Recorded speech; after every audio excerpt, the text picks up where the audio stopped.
We're going to go through various different systems and components that can fail, and we'll talk about what happens, where there's redundancy, and where there isn't. So we're not going to talk about every single controlling item in the plane because there's just too many, and honestly, some of them don't make that much difference. Who cares if your clock fails?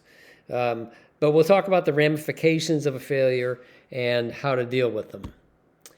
So what are the components that can fail? There's a lot. These are not certainly the only ones that can fail, but some of these will get your attention. We're just going to talk about the important ones, and I think we can agree that these are the most important ones here. Our display, our GPS, navigation, autopilot attitude, heading, engine instruments, and pedostatic. So if you were to lose the GTN 650 or 750 in the Dakota and your IFR, would you continue? Well, certainly not by GPS, right? It's not an IFR Navigator, the G3X, I should say, because it'll revert to that, and it will enunciate VFR. But you still have VOR and localizer, right? So you'd just be old school green needles only. What's the weather? What sort of nav facilities are available at your destination? Will maintenance be required at your destination? How current are you on green needles only? Would you notify ATC in this case? Yeah, you would. It's required by 91-187, any navigational approach or communication failure. Would you declare an emergency? Not really required, no. But if you told them, then at least they would know. And this is what you would see on the HSI. The REV means revert. It's just under the magenta needle there. It has reverted to the internal GPS, and it's telling you that it's VFR only. And of course, yellow means caution. If you lost your PFD, same questions. Continue? No. Why not? Well, you don't have any engine instruments and no fuel gauges. Would you notify ATC? Yep, we've seen that. Any malfunction of navigational approach or communications equipment. And sure, you still have navigational equipment, but this is a malfunction of a navigational equipment. And of course, we know that the G5 takes over. Would you declare an emergency? Well, I'm not sure that it's required, but are engine instruments and fuel gauges required for flight? You're now in violation of the FARs through no fault of your own. So what can you do about that? You can declare an emergency. 91.3 gives you the authority to deviate from any rule. So that would be an easy thing to do. So let's take a look at the architecture again. If you lose the magnetometer, we'll have some degradation. Since there's only one magnetometer, that degradation will show up on both the G3X and the G5 with an amber heading enunciation. The GPS aiding will pick up the slack, and you'll still have a heading indication, but you should now be including the mag compass in your scan. Now, if you were to lose the GPS aiding, there's no indication, but if you lose both, then you'd lose all displayed heading reference, and you'd also lose your primary attitude information. We'll come back to that. Failure of the air data computer has no effect on the attitude information as long as the AHRS is receiving valid GPS information. Invalid or unavailable airspeed data, in addition to GPS failure, results in the loss of attitude and heading information. But these couple slides really are just so to refresh your understanding of the architecture, and you shouldn't feel like you need to commit this to memory because the standby PFD with its own internal AHRS and air data computer is monitoring the G3X, and it's always standing by ready to help. And by the way, these are the sorts of symbols that you would see. So, unlike the slowly dying attitude gyro that we used to have, this tells you with a big, bold smack in the face. It's very unlikely that you see all these red X's at the same time. And as we all know, the G5 is lurking, just looking for problems. G5 to the rescue. If you were to lose your primary ADAHRS, the transition to G5 data is seamless. There's not even a moment without your primary attitude indicator. Now, if you were using the autopilot, it would disengage and you'd have no autopilot for about 6 or 7 seconds before you could reselect the flight director and autopilot, and off you go. So up until now, we've seen incredible redundancy in our system. The navigator, the attitude and heading information, primary flight display screen, absolutely none of which we had with our old steam gauges. If you lost the attitude indicator a couple years ago and you were IFR, you'd be in a world of hurt. I'm not saying that Garmin has every instance covered. They certainly don't, but it is a big step forward. Now, the good news doesn't last forever. Let's take a look at where our redundancy ends and then some things where you could be in deep kimchi. Our engine instruments are now all electronic and they're controlled by this box. The box receives information from various probes and sensors and sends it to the panel. So if the box were to fail, the EIS strip would be useless. If that did happen, you'd see red X's over every single sensor and indicator. And that'd be your signal that the box has failed. More likely, however, and we've seen this once before on the Skylane, is a bad probe or sensor, in which case you'd see a single red X over that gauge. So if you were to lose the tachometer, let's say there was a red X over it, is that a problem? Would you report it? Yeah, it's required equipment for VFR flight by 91-205. Again, I don't think there's an official requirement to declare an emergency, but if you did, you'd have established some sort of immunity. Synthetic vision is displayed on the G3X. That's that forward-looking terrain view with a few other features like airport banners and traffic and so on. There's no redundancy here, but certainly no emergency either. Unlike many bigger jets, we only have one autopilot, so no redundancy here either. There are 3 reasons, these are the 3 reasons that your autopilot can fail. If the autopilot alone fails, you'll get this autopilot message with a red X on the status panel or scoreboard. And if the whole shebang fails, the flight director and autopilot, you'll see an AFCS message. But this is not a problem for you because your middle name is Tom Cruise and you've been practicing and you are ready to assume command. Now, if you lose the autopilot, you also lose ESP, electronic stability and protection. It's a function of the autopilot. So I want to spend a couple minutes talking about ESP. It's a feature of the autopilot, no ESP. You can disable the ESP and still have a fully functioning autopilot, but the reverse is not true. If you disable the autopilot, you've also disabled ESP. Provided it's not disabled, it's always there, lurking and monitoring your flight. ESP gives us envelope protection for bank, pitch, and airspeed. It exerts varying stick pressure after you have reached the limit. So for example, the bank limit's 45 degrees. If you exceed that, you'll feel a slight stick pressure urging you back towards a shallower bank. And the more you exceed 45, the greater the stick pressure. Pitch works the same way, both up and down. Airspeed has a limit, both high and low, and once you reach that limit, same thing, varying pressure on the yoke. Now, it's important to understand ESP because if you don't understand it, it could, unlikely, but it could make a good day bad or a bad day worse.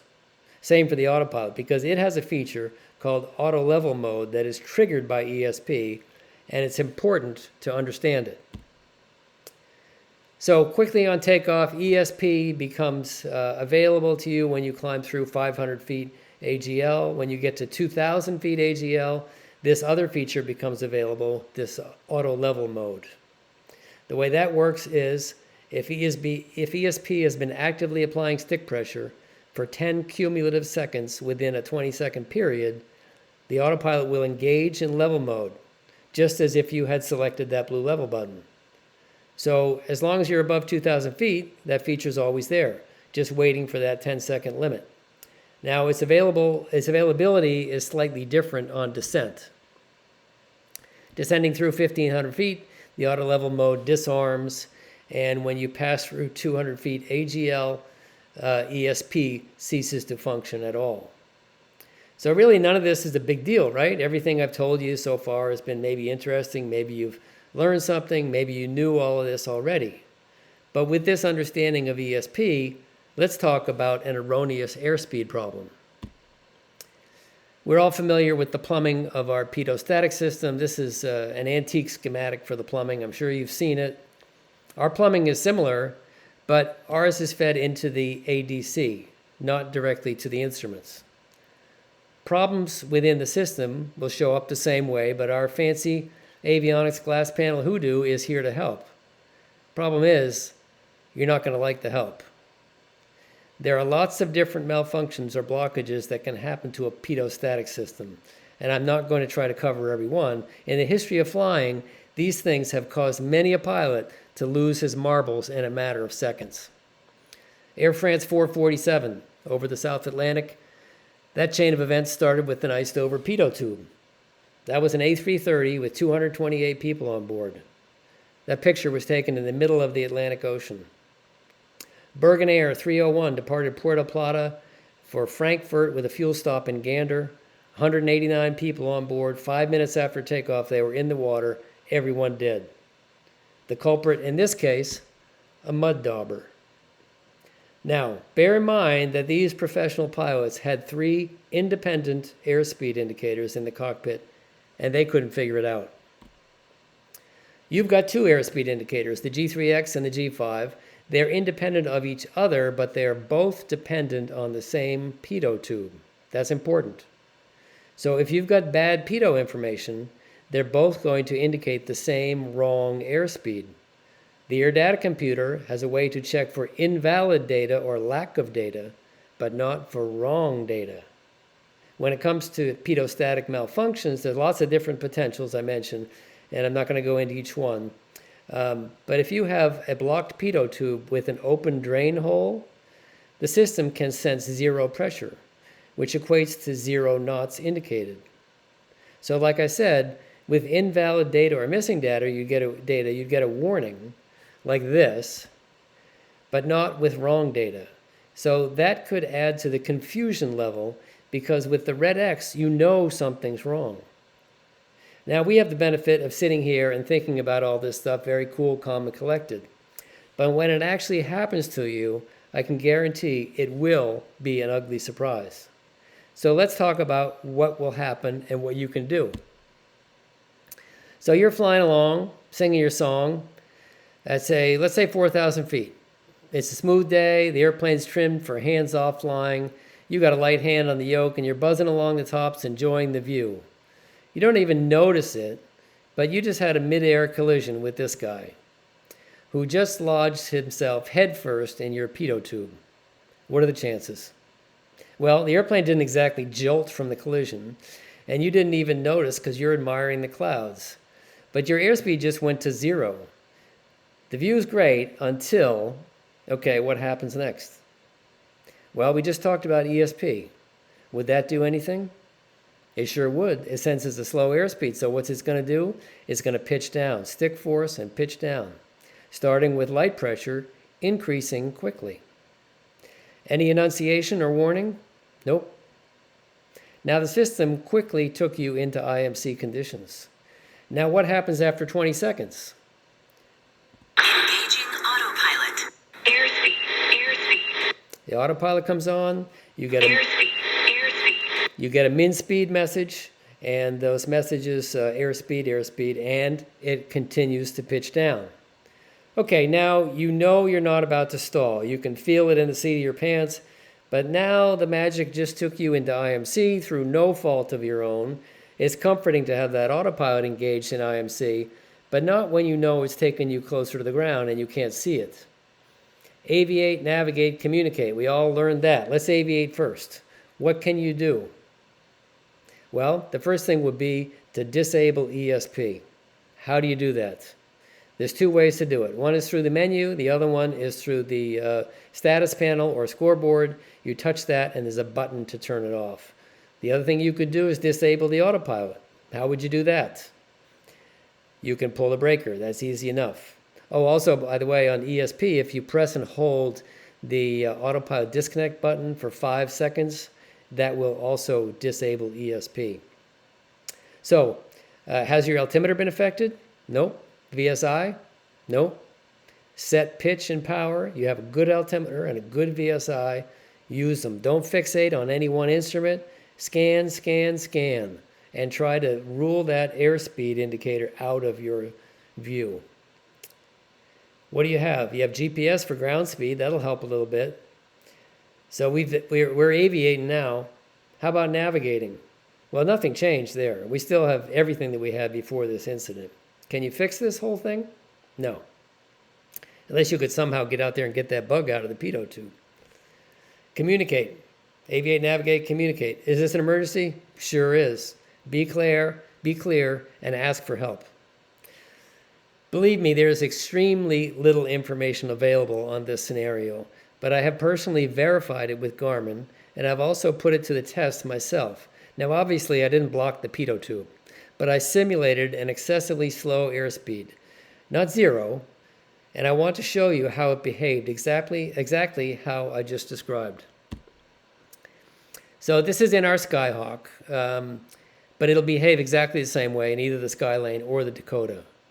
In the moments prior to this video, I extended full flaps so I could get slow enough, and almost immediately after the video starts, you're going to see it, I was feeling the stick pressure. I resisted slightly. Throughout the video, you should watch the airspeed indicator, the altimeter, and the autopilot mode panel or scoreboard. Now, in this scenario, it took you into IMC. When you noticed that your airspeed was on 0, you quickly checked your other instruments and just as quickly tried to remember all the different pitot-static malfunctions. And now there's a seed of doubt as to whether or not the other instruments are telling the truth. Doubt leads to confusion, but you know that the ground is down there and you're going down, so you disconnect the autopilot. What happens? ESP comes back on. If you haven't disabled it, it's going to come right back on.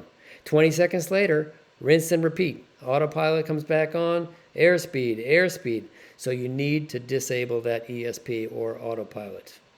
Disabling ESP is probably the best because the autopilot may be very helpful in this scenario.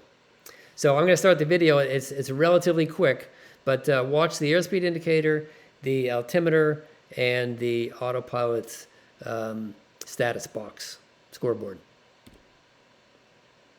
ESP is pushing the stick down.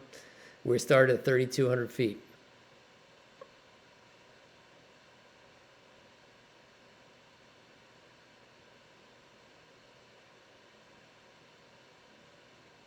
If you were counting the seconds, you would soon see 20 seconds later, autopilot's on. See that? In level mode. But guess what? It's not actually level. It's still pitching down. It's doing that through its airspeed protection. We got a min speed message. In 30 seconds, we've lost 300 feet.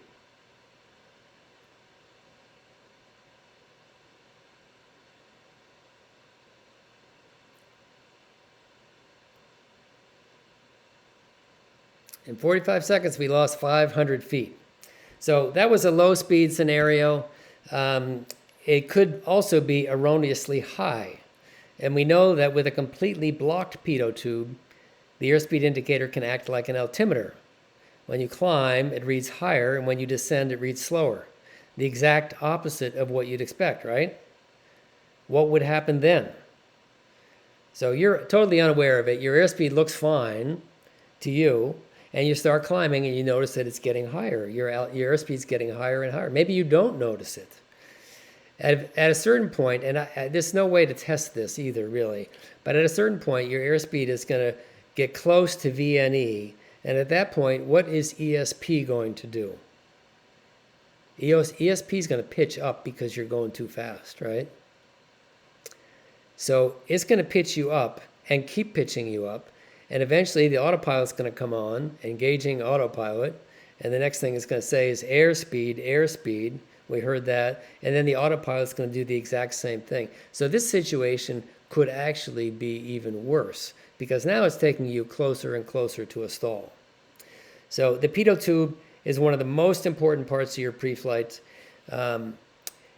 pitot, if you think you might need pitot heat, use it. It's free. And we've talked mostly about pitot problems here, but we also have a static system. We do have some redundancy, however, because we have an alternate static selector. You'll have some instrument error, but at least you'll still have a system. Oh, and by the way, that old trick of breaking the glass in the VSI, no, don't do it.